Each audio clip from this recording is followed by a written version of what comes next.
Bonsoir à toutes et à tous, ravie de vous retrouver pour cette nouvelle édition littéraire sur le plateau de Voyage au bout de la nuit. Bienvenue si vous nous rejoignez ce soir, peut-être par une nuit d'insomnie. Alors cette nuit, on se replonge dans une des œuvres de Guy de Maupassant, un recueil de nouvelles paru en 1885, avec notamment au tout début de ce recueil de nouvelles, une nouvelle qui s'intitule La Petite Roque. Et je poursuis donc tout de suite pour vous la lecture d'une nouvelle qui s'intitule Sauvé. J'en suis donc à la page 133. Je vous propose dès à présent de réagir avec nous sur les réseaux sociaux. N'hésitez pas, ça s'affiche juste là en bas de votre écran. Il vous suffit tout simplement de taper #VBN. Pour l'heure, je poursuis la lecture. Très belle nuit à toutes et à tous sur C8.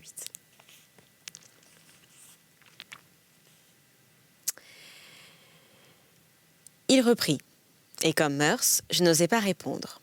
Je fis seulement un signe de tête qui voulait dire non. Puis tout à coup, je compris qu'il avait un horrible soupçon, et je m'écriai, perdant l'esprit.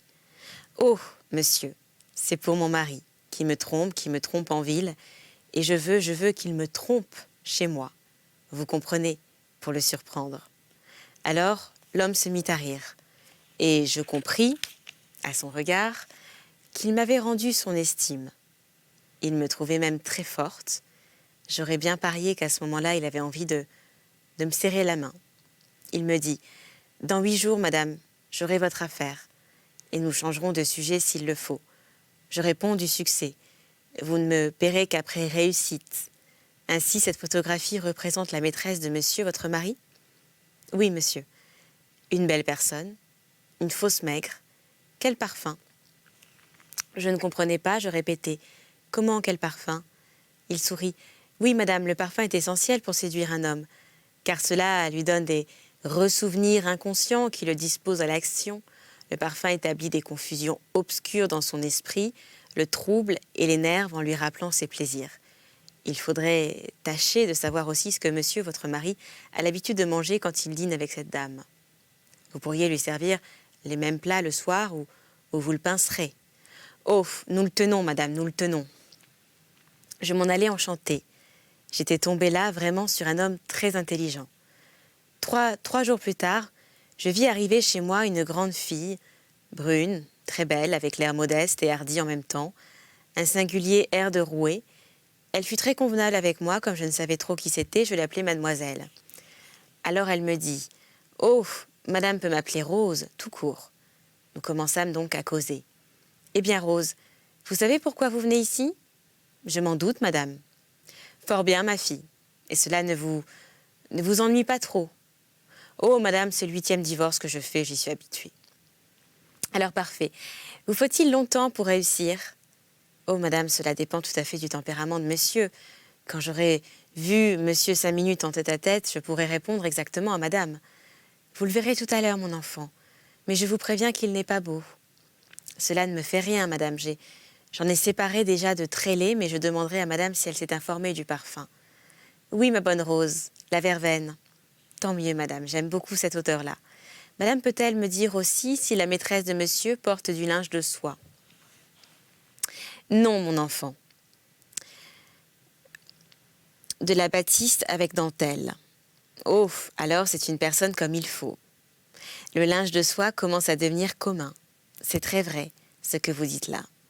Eh bien, madame, je vais prendre mon service. » Elle prit son service, en effet, immédiatement, comme si elle n'eût fait que cela toute sa vie. 1 heure plus tard, mon mari rentrait. Rose ne leva même pas les yeux sur lui, mais il leva les yeux sur elle. Elle sentait déjà la verveine à plein nez. Au bout de 5 minutes, elle sortit. Il me demanda aussitôt « Qu'est-ce que c'est que cette fille-là ? » ?»« Mais c'est ma nouvelle femme de chambre. Où l'avez-vous trouvée ? » ?»« C'est la baronne de Grangerie qui me l'a donnée avec les meilleurs renseignements. »« Ah, elle est assez jolie. »« Vous trouvez ? » ?»« Mais oui, pour une femme de chambre. » J'étais ravie. Je sentais qu'il mordrait déjà. Le soir même, Rose me disait « Je puis maintenant promettre à madame que cela ne durera pas 15 jours. » Monsieur est très facile. « Ah, vous avez déjà essayé ? Non, madame, mais ça se voit au premier coup d'œil. Il a déjà envie de m'embrasser en passant à côté de moi. Il ne vous a rien dit? Non, madame, il m'a seulement demandé mon nom pour entendre le son de ma voix. Très bien, ma bonne Rose. Allez le plus vite que vous pourrez. Que madame ne craigne rien, je ne résisterai que le temps nécessaire pour ne pas me déprécier. Au bout de 8 jours, mon mari ne sortait presque plus. Je le voyais rôder tout l'après-midi par la maison, et ce qu'il y avait de plus significatif dans son affaire, c'est qu'il ne m'empêchait plus de sortir. Et moi, j'étais dehors toute la journée pour le laisser libre. Le 9e jour, comme Rose me déshabillait, elle me dit d'un air timide: « C'est fait, madame, de ce matin. » Je fus un peu surprise, un rien émue même, non de la chose, mais plutôt de la manière dont elle me l'avait dite. Je balbutiai. « Et ça s'est bien passé ?»« Oh, très bien, madame, depuis 3 jours déjà, il me pressait, mais je ne voulais pas aller trop vite. Madame me préviendra du moment où elle désire le flagrant délit. »« Oui, ma fille. Tenez, prenons jeudi. »« Va pour jeudi, madame. Je n'accorderai plus rien jusque-là pour tenir monsieur en éveil. »« Vous êtes sûre de ne pas manquer ?»« Oh oui, madame, très sûre. Je vais allumer monsieur dans les grands prix, de façon à le faire donner juste à l'heure, pour que madame voudra bien me désigner. Prenons 5 heures, ma bonne Rose. Ça va pour 5 heures, madame. Et à quel endroit? Mais dans ma chambre. Soit, dans la chambre de madame. Alors, ma chérie, tu comprends ce que j'ai fait?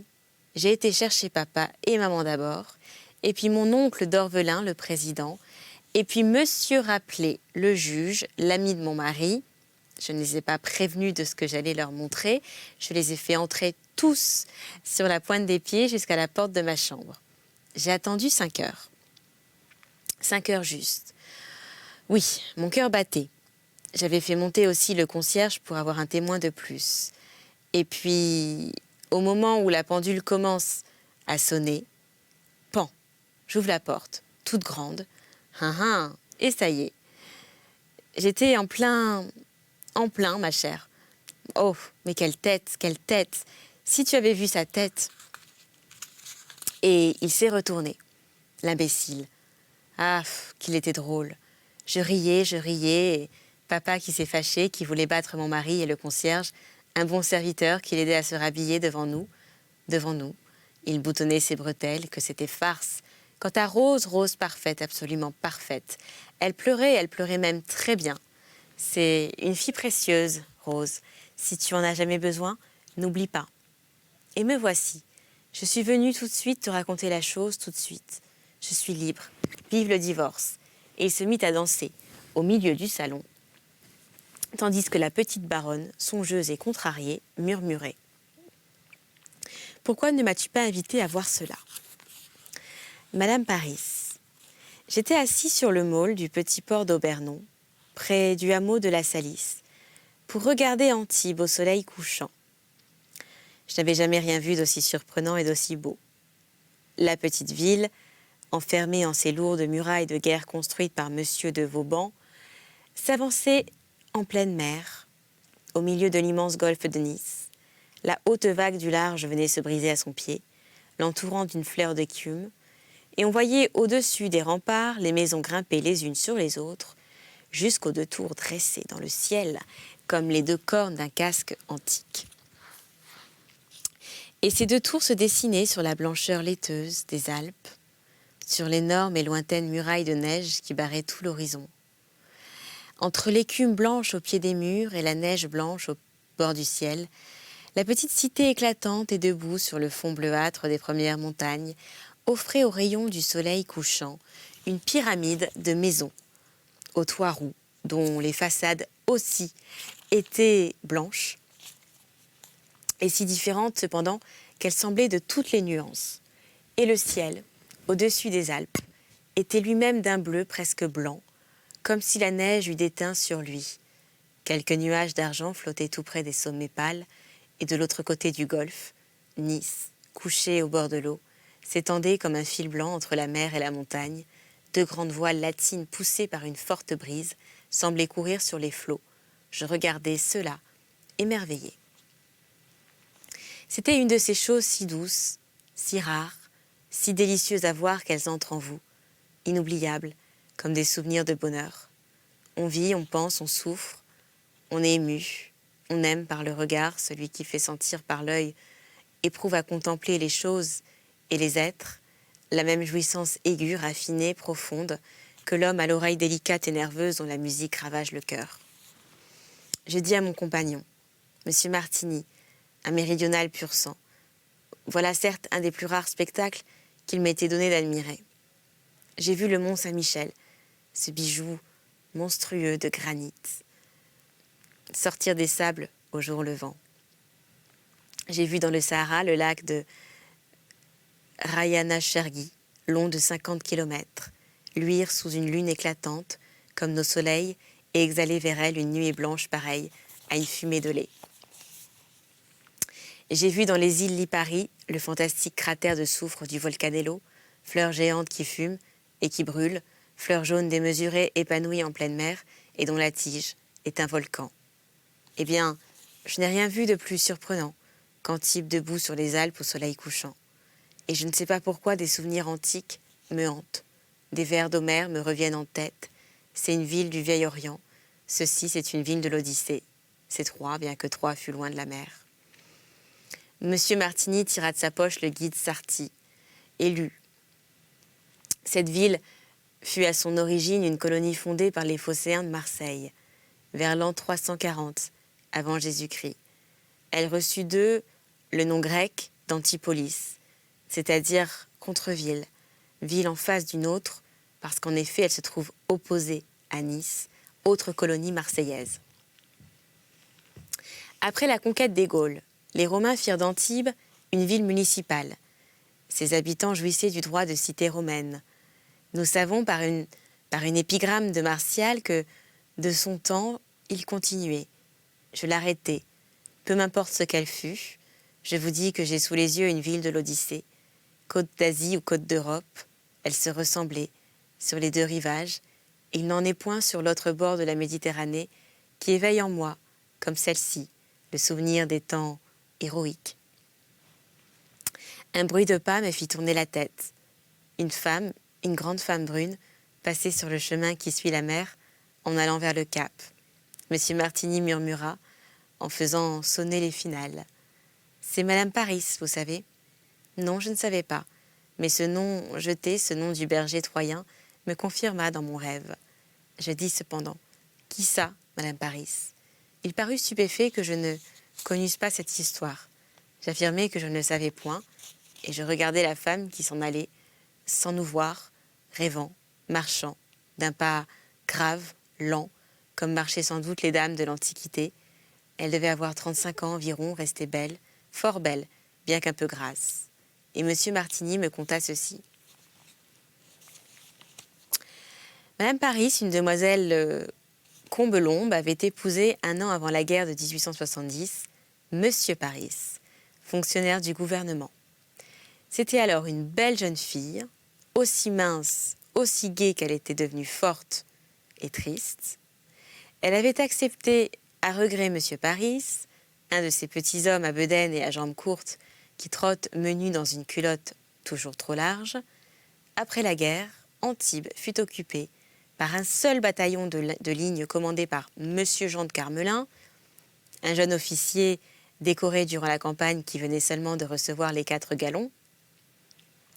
Et comme il s'ennuyait fort dans cette forteresse, dans cette taupinière étouffante, enfermée en sa double enceinte d'énormes murailles, le commandant allait souvent se promener sur le cap, sorte de parc ou de forêt de pins éventés par toutes les brises du large.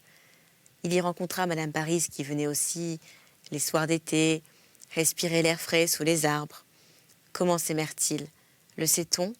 Eh bien, ils se rencontraient, ils se regardaient, et quand ils ne se voyaient plus, ils pensaient l'un à l'autre, sans doute. L'image de la jeune femme aux prunelles brunes, aux cheveux noirs, au teint pâle, de la belle et fraîche méridionale qui montrait ses dents en souriant, restait flottante devant les yeux de l'officier qui continuait sa promenade en mangeant son cigare au lieu de le fumer.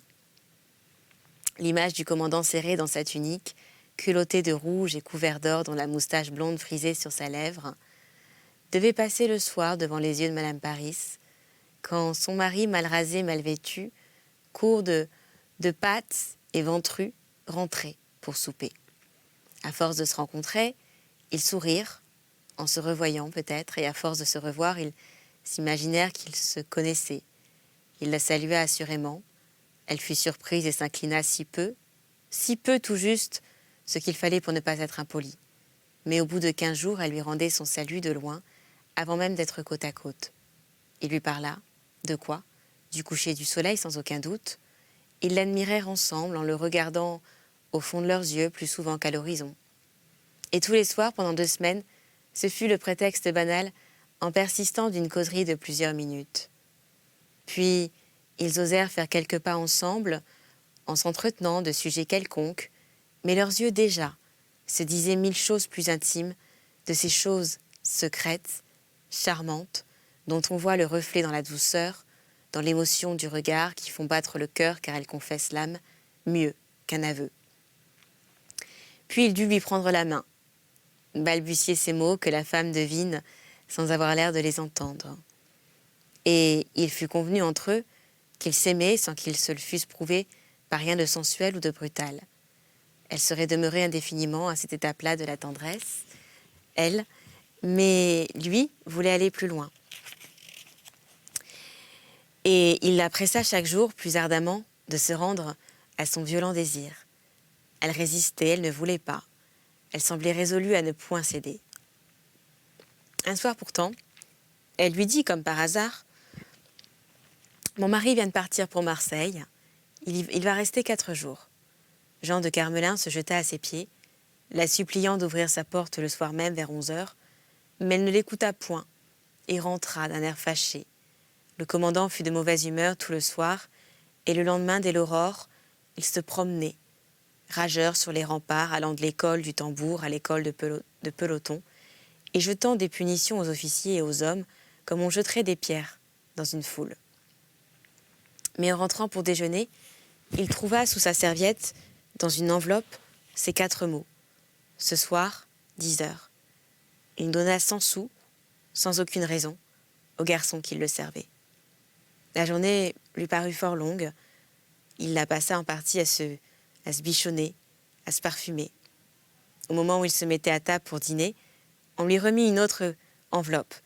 Il trouva dedans ce télégramme. « Ma chérie, affaire terminée, je rentre ce soir au train de 9 heures, Paris. » Le commandant poussa un juron si véhément que le garçon laissa tomber la soupière sur le parquet. Que ferait-il? Certes, il la voulait ce soir-là, même coûte que coûte, et il l'aurait. Il aurait, par tous les moyens, dut-il faire arrêter et emprisonner le mari. Soudain, une idée folle lui traversa la tête. Il demanda du papier et écrivit. « Madame, il ne rentrera pas ce soir, je vous le jure, et moi je serai à 10 heures où vous savez. Ne craignez rien, je réponds de tout sur mon honneur d'officier. Jean de Carmelin. » Ayant fait porter cette lettre, il dîna avec tranquillité. Vers 8 heures, il fit appeler le capitaine Gribois qui commandait après lui et lui dit en roulant entre ses doigts la dépêche froissée de M. Paris. « Capitaine, je reçois un télégramme d'une nature singulière et dont il m'est même impossible de vous communiquer le contenu. Vous allez faire fermer immédiatement et garder les portes de la ville de façon à ce que personne, vous entendez bien, personne n'entre ni ne sorte avant 6 heures du matin. Vous ferez aussi circuler des patrouilles dans les rues et forcerez les habitants à rentrer chez eux à 9 heures. Quiconque sera trouvé dehors passé cette limite sera reconduit à son domicile, manu militari. » C'est donc la fin pour cet épisode.